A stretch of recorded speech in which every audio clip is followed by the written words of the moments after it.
everybody? Welcome back to the channel. We got another cool little ratchet for you today, guys. We got this Huskey 144 position ratchet. Now these are made in Taiwan.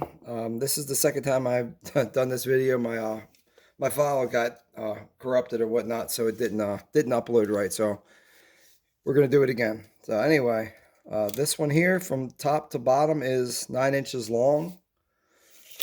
And it is quick release, as you can see here on the head of the ratchet. It does have the Huskey logo and a laser etching of the 144 position, and then of course your recessed forward and reverse switch. Also, and it looks like you have your cast or your nickel switch here. It's made to look like it's a nickel type of switch here, and then also here on the engraving of the handle as well, you got your Huskey logo, the name, and then L1, and then look at the handle here at the back of it. Just your typical Huskey handle. There's nothing particular about that.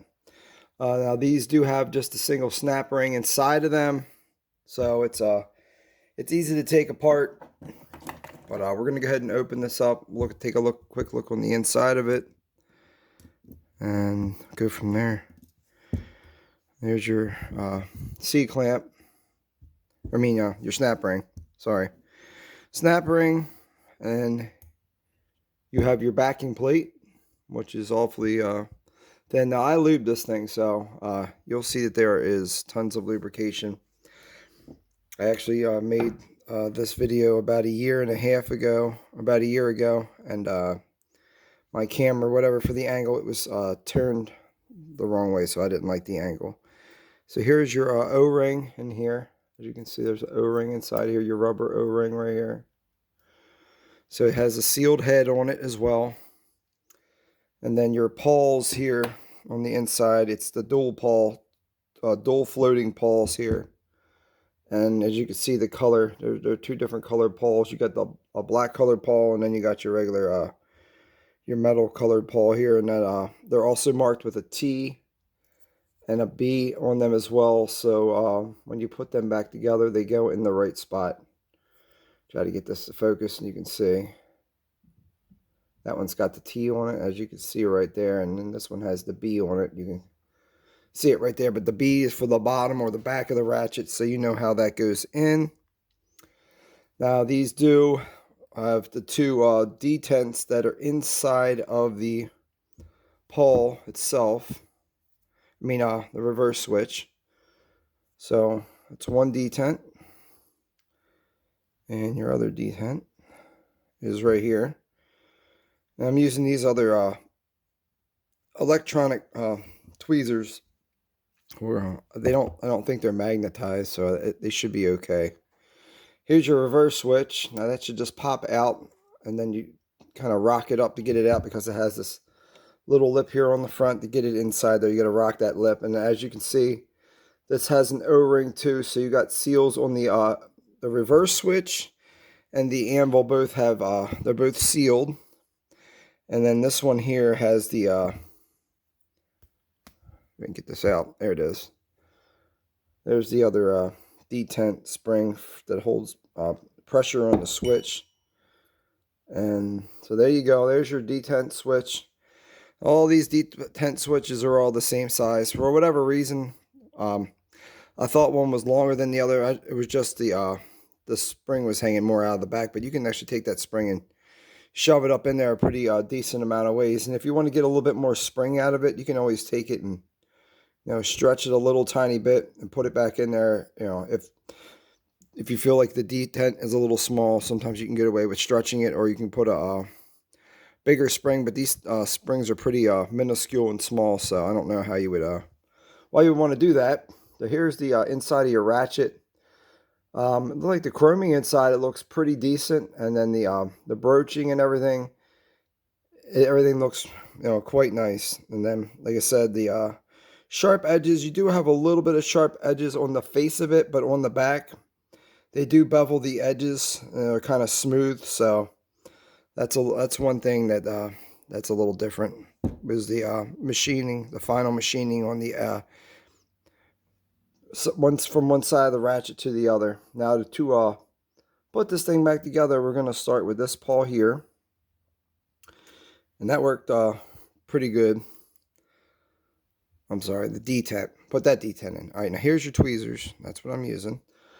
All right, then we're going to go, and when you put the switch back in, like I said, you got to rock it forward and get it up in there. And then you may have to push down on the detent to get the switch in there.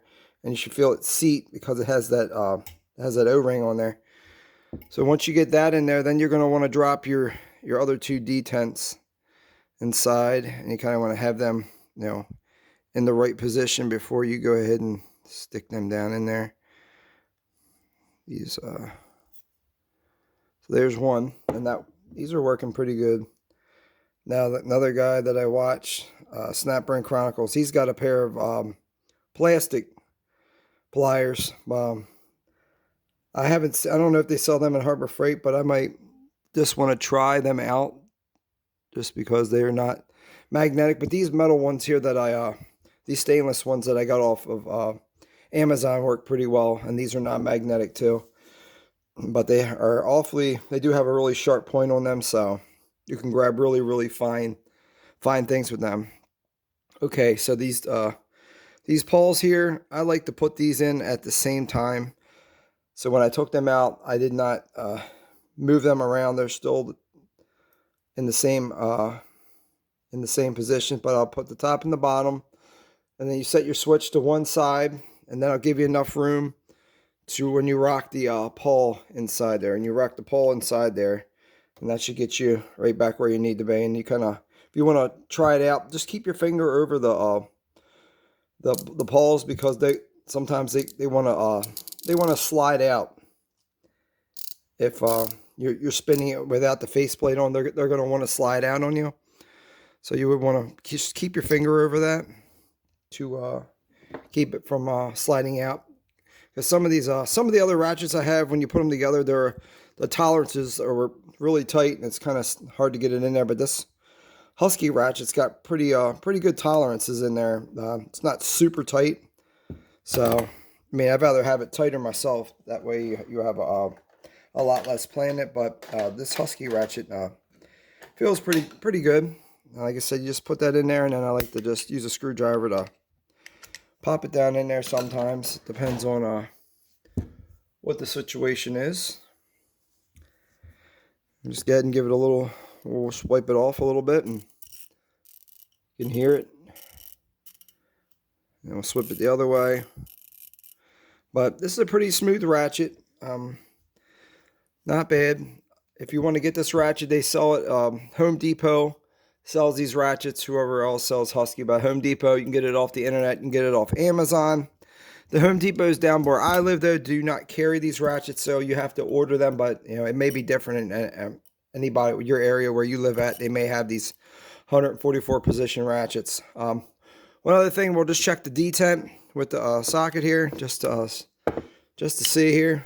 So the socket, pretty good. It's got a little bit of anvil. The socket's got a little plate on the anvil. The anvil's not playing by itself, so yeah, it sticks on there pretty good, and the button works really well. But as you can see, the anvil, there's not a whole lot of anvil play, so it's a nice tight anvil too. Overall, it seems to be a pretty nice ratchet. So that's it, guys. I just wanted to share that with you.